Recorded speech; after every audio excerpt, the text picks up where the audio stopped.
बहुत सारी schemes apply पिछले 5 सालों में, कहीं ना कहीं कुछ गलतियां भी हुई हैं। जैसे कि ऑपोजिशन डिमोनेटाइजेशन की बात करता है। अगर आप कैश सिस्टम में देखें तो डिमोनेटाइजेशन के समय से आज तक करीब 19% ज़्यादा है।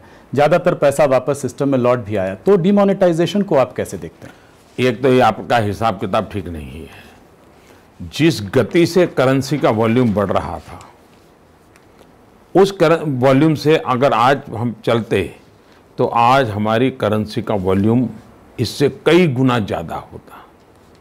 इसलिए आप वो जो ग्रोथ था करेंसी का, उसकी तुलना में देखना चाहिए। और आप तो इकोनॉमिक्स के विद्यार्थी हो, आप ऐसा वहाँ पर एक ब्रेक लगा देकर यहाँ का जोड़ दें, ऐसा इकोनॉमिक्स कभी होता नहीं है। दूसरा विषय है डीमोनेटाइजेशन से जिनको इतना गहरी चोटें पहुँची हैं, उनके सारे कारोबार खुले पड़ गए हैं, वो मार से अभी भी उभर करके नहीं आए। लेकिन देश की सामान्य जनता डीमोनेटाइजेशन के कारण तकलीफ होने के बावजूद, वो समय तो तकलीफ हुई, मैंने भी पब्लिकली स्वीकार किया था कि 100 दिन तकलीफ रहने वाली है, लेकिन देश की जनता ने हमारा साथ दिया। डीमोनेटाइजेशन के मुद्दे पर उत्तर प्रदेश का चुनाव लड़ा गया, उस चुनाव में हम विजयी होकर के आए। और इसलिए डीमोनेटाइजेशन के संबंध में जिनको बहुत नुकसान हुआ है, उनकी गरीबों वाली वोट बैंक चली गई हैं, उनके अपने जो खेल थे रुपयों के वो ख़त्म हो गए हैं, इसके लिए उनकी परेशानी है और वो लोग आज भी रो रहे हैं। लेकिन हिंदुस्तान की जनता को पूरा पता है कि ये चिल्लाहट किस बात की है, कारण क्या है, पता है। दूसरा, ये डीमोनेटाइजेशन का कारण है कि आज फॉर्मल इकोनॉमी हमारी तेज़ गति से बढ़ी है।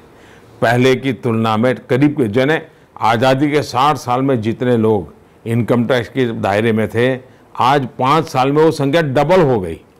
जो 60 साल में हुआ वो 5 साल में डबल हो गया।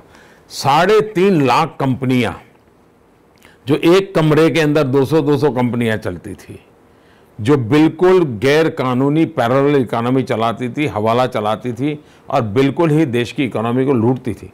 3.5 लाख कंपनियां हमने इस नोटबंदी के कारण खोज पाए और 3.5 लाख कंपनियों पर ताले लग गए।